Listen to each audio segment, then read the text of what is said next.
కస్టడీకి ఇవ్వడం అనేది చాలా కీలకమైన విషయంగా చెప్పచ్చు. 7 రోజుల కస్టడీలో చాలా విషయాల్ని కవిత నుంచి రాబట్టడానికి తాము ప్రయత్నం చేస్తామని చెప్పి కోర్టు ముందు ఎన్ఫోర్స్మెంట్ డైరెక్టరేట్ ప్రస్తావించింది.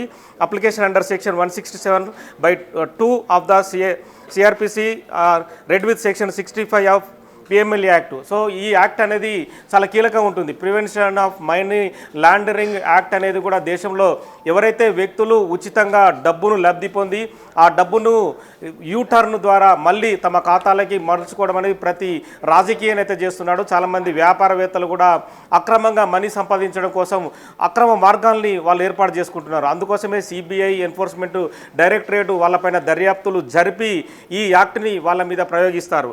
ఈ యాక్ట్ ప్రయోగించిన తర్వాత ఈ యాక్ట్ ఇంపాక్ట్ను బట్టి వాళ్ళ నుంచి మరింత సమాచారం రాబట్టడం కోసం ప్రస్తుతం అయితే 7 రోజుల కస్టడీకి అందజేశారు.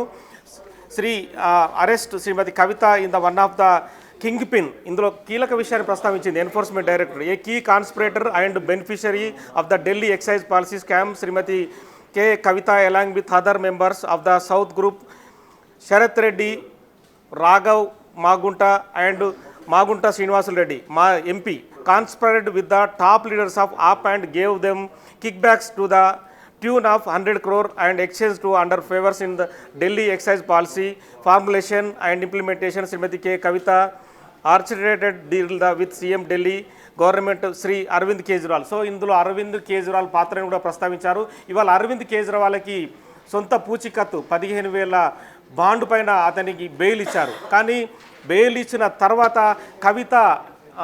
ఇందులో కవితను తదుపరి హాజరుపరిచిన తర్వాత కవితను అంటే అరవింద్ కేజ్రీవాల్కు బెయిల్ వచ్చింది, కవితకు కూడా బెయిల్ వస్తుందని చెప్పి బీఆర్ఎస్ నేతలు భావించారు. కానీ కోర్టు అలా భావించలేదు. ఎందుకంటే సౌత్ ఇండియాలో ఒక మద్యం పాలసీని సంవత్సరంన్నర కిందట ఇంప్లిమెంటేషన్ చేసి ఆ మద్యం పాలసీకి అనుగుణంగా ఎవరైతే ఆ షాపులు పెడతారో వాళ్ళకే రేట్లు నిర్ణయించుకోవడం, వాళ్ళకే స్వేచ్ఛ కల్పించడం. అంటే దాదాపుగా ఢిల్లీలో చాలా పెద్ద ఎత్తున షాపులను ఏర్పాటు చేసి 100 కోట్లు సంపాదించాలనేది వీళ్ళ ఆలోచన.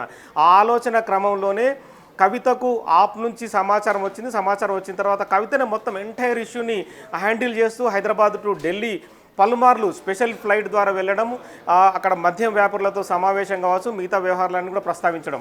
ఇందులో కవితనే కీలక పాత్ర కింగ్ పిన్గా ఉందనేది కూడా మనం ఇక్కడ గమనించవచ్చు. ఎందుకంటే ఈ 15 పేజీల రిమాండ్ రిపోర్ట్లో కూడా ఇదే విషయాన్ని ప్రస్తావించారు.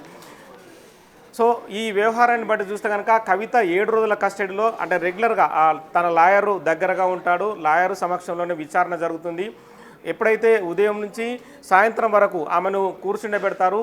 సుమారుగా అంటే 4 నుంచి 5 అధికారుల బృందం, అందులో కనీసం 2 మహిళా అధికారులు, 3 జెంట్స్ అధికారులు వాళ్ళు ఉండే అవకాశం కనిపిస్తుంది. ఒక టేబుల్ దగ్గర కూర్చుండబెట్టి ఈ లిక్కర్ పాలసీకి సంబంధించి సంవత్సరంన్నర నుంచి కవిత ఎంటర్ అయిన విధానం ఏంటి, ఆ కేజ్రీవాల్ కానీ, మనీష్ సిసోడి కానీ, ఇందులో గతంలో అరెస్ట్ అయిన మాగుంట శ్రీనివాసుడు ఆయన కానీ, అభిషేక్ బోయిన్పల్ కానీ వీళ్ళందరి పాత్రని క్షుణ్ణంగా, ఎందుకంటే పాయింట్ టు పాయింట్ వాళ్ళ నుంచి సేకరించి కవిత దగ్గర నుంచి పలు విషయాలు సేకరించే అవకాశం కనిపిస్తుంది. వారం రోజుల కస్టడీలో ఆ కవితను ఎలాంటి ఇబ్బంది పెట్టకూడదని చెప్పి న్యాయస్థానం సూచించింది. ఎందుకంటే ఎన్ఫోర్స్మెంట్ డైరెక్టరేటు